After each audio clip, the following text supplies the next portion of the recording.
মনিরহাটে পানি বেড়ে তিস্তার ব্যারেজ পয়েন্টে বিপদসীমার উপরে বইছে। বিষয় বিস্তারিত জানবো আমরা, জানাতে যুক্ত হচ্ছেন সহকর্মী মিলন পাটোয়ারি।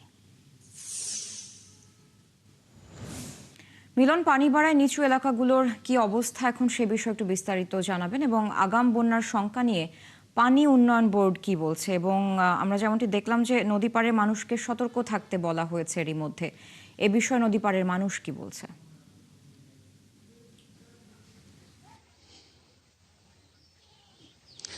জি, তিস্তা পারে লোকজন একটা আতঙ্কের মধ্যে বিরাজ করছে যে কখন বড় বন্যা প্রবেশ করে। কারণ গতকালকে বিপদ সীমা অতিক্রম করার কারণে লালমনিরহাটে মহিষকছা, গোবর্ধন, কালমাটি সহ বেশ কয়েকটি অঞ্চলের নিম্ন অঞ্চলের যে বসতবাড়ি বিভিন্ন স্থানে তলিয়ে গেছে। এটি একটি রাস্তা, এই রাস্তার মধ্যে কোমর পানি, হাঁটু পানি এবং যে মানুষের যে বসতবাড়ি রয়েছে, বসতবাড়ি প্রায় তলিয়ে রয়েছে।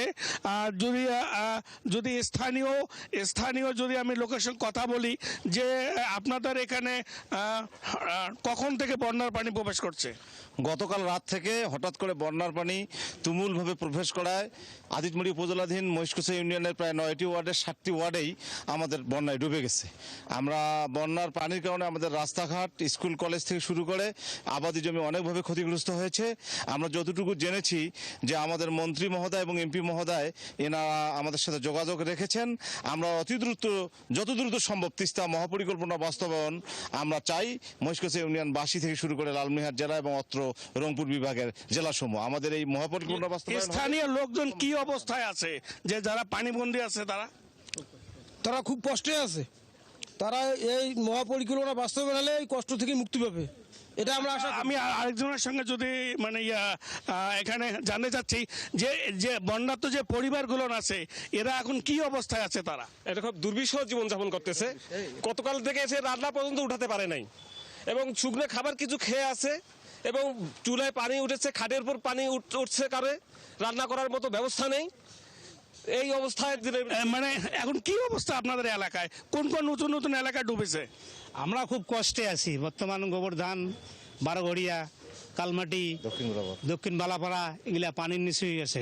দেখেন না, রোডের ওপর আমরা খাই আছি, রোডের ওপর 100 পানি।